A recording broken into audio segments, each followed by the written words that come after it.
proud to be running for National President LULAC, the largest and oldest Latino civil rights organization in America, and I look forward to being their next national president. Okay, tell us a little bit about what your stands are.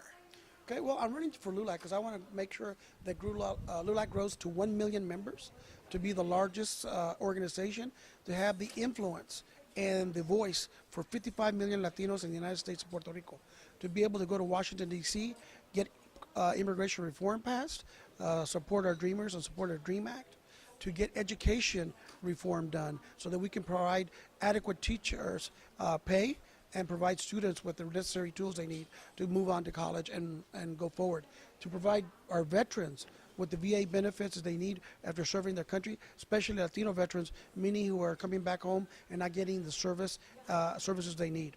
And finally, I want to make sure that LULAC represents the new America, an America that's diverse, that's strong, that's vibrant, and that embraces the values that are in the Statue of Liberty. And so as the next National President of LULAC, I hope to bring those values and those ideas there. As a former city council member in Dallas, as a former state representative from Texas, who co-authored the in-state tuition bill, the first Texas DREAM Act in 2001, I believe I have the requirements and the experience, and as an attorney with over 200 employees and a multi-million-dollar law firm, I know how to run a business, especially a nonprofit, and that allows us to bring LULAC into the next generation of leadership. Excellent goals, applaud them all. What do you think about some of the actions of the current National LULAC administration?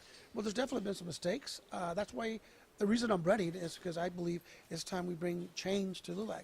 We need to bring young people involved, we need young professionals, and we need to bring a LULAC leadership that talks about the real needs of dreamers instead of going against dreamers, that talks about progressive values as opposed to conservative, moderate ones.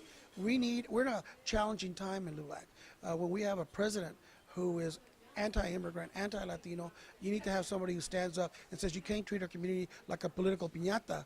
We're going to hold you accountable for what you do. And if we're not, we're going to elect people that will fight you in Congress, in the courts, and in the streets, and in the suites. No, thank you so much for your views.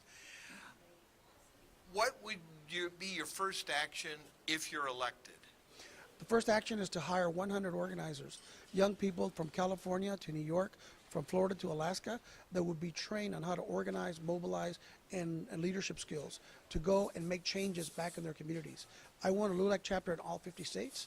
I want every college campus, every community college to have LULAC chapters that will be able to bring forward new generations that could create cures for AIDS and doctors, or that could become the first Latina or Latino president that goes to the White House.